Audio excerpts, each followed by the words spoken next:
തന്നെ തമിഴ്നാട് പോലൊരു വലിയ സംസ്ഥാനത്തിന്റെ ഭരണ ചുമതല വിജയുടെ കൈകളിലെത്തുന്നത് സ്റ്റാലിൻ എന്ന ഭരണാധികാരിയുടെ അഴിമതിയോടും സ്വജനപക്ഷപാതത്തോടുമുള്ള പ്രതിഷേധം മാത്രം കൊണ്ടല്ല, അതിലേറെ വർഷങ്ങളായി അഴിമതിയിലും കുടുംബാധിപത്യത്തിലും മുങ്ങിക്കുളിച്ച രാഷ്ട്രീയ സങ്കല്പങ്ങൾക്ക് എതിരായുള്ള ഒരു ജനവികാരത്തിന്റെ പൊട്ടിത്തെറിയാണത്. വിജയ് സിനിമകളിൽ പലവട്ടം ഒരു നാടിന്റെ രക്ഷകനായി വന്നിട്ടുണ്ട്. അവിശ്വസനീയമായ പല വിജയങ്ങളും തിരശീലയിൽ നേടിയിട്ടുണ്ട്. പക്ഷേ സിനിമയിലെ വിജയങ്ങളെക്കാൾ അവിശ്വസനീയമാണ് ഈ ഒരു വർഷത്തിനിടെ അദ്ദേഹം ജനങ്ങൾക്കിടയിൽ ഉണ്ടാക്കിയെടുത്ത ജനകീയ സ്വാധീനം.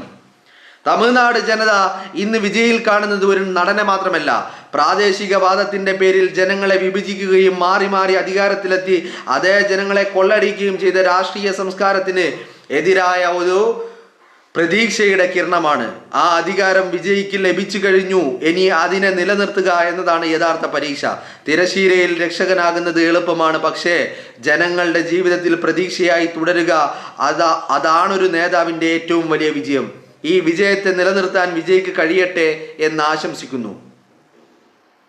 രാഹുൽ മാങ്കൂട്ടത്തിൻ്റെ ഒരു കുറിപ്പാണ് ഞാൻ വായിച്ചത്. കുറച്ച് വലിയ കുറിപ്പാണ്.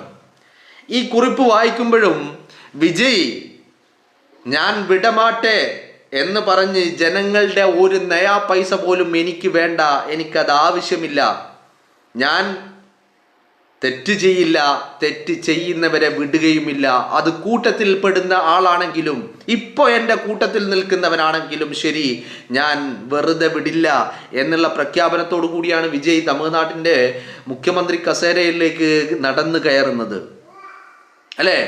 ഈ നടന്നു കയറ്റത്തിൽ ഒരുപാട് സവിശേഷതകളുണ്ട്. 108 സീറ്റിലാണ് TVK വിജയിച്ച് കയറുന്നത് അല്ലേ? കേവല ഭൂരിപക്ഷം തികയ്ക്കാൻ കഴിയാത്ത ഒരവസ്ഥ. ആ അവസരത്തിൽ വിജയുടെ ഒരു അഭ്യർത്ഥനക്ക് ഒപ്പം നിന്ന് കോൺഗ്രസ് എന്ന് പറയുന്ന മഹാപ്രസ്ഥാനം, പിന്നാലെ മുസ്ലിം ലീഗും അതുപോലെ VCKയും പോലെയുള്ള മറ്റു ചെറിയ പാർട്ടികളും ഒപ്പം കൂടി. പക്ഷേ കോൺഗ്രസിന് രണ്ടിലൊന്ന് ആലോചിക്കേണ്ടി വന്നില്ല വിജയ്ക്കൊപ്പം നിൽക്കാൻ. പെടുന്നനെ ഉടനടി കോൺഗ്രസ് TVK'ക്ക് ഒപ്പം ചേരുന്നു.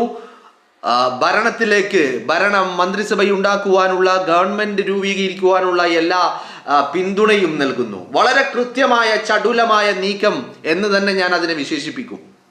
ചില ആളുകൾ പ്രതികരണങ്ങൾ കണ്ടു. സ്റ്റാലിനൊപ്പം നിന്നു, സ്റ്റാലിനെ പരാജയപ്പെട്ടപ്പോൾ സ്റ്റാലിനെ വഞ്ചിച്ച് വിജയ്ക്കൊപ്പം നിന്നു എന്ന്. വളരെ കൃത്യമായ നിലപാടാണ് ഈ കാര്യത്തിൽ കോൺഗ്രസ് എടുത്തിട്ടുള്ളത്.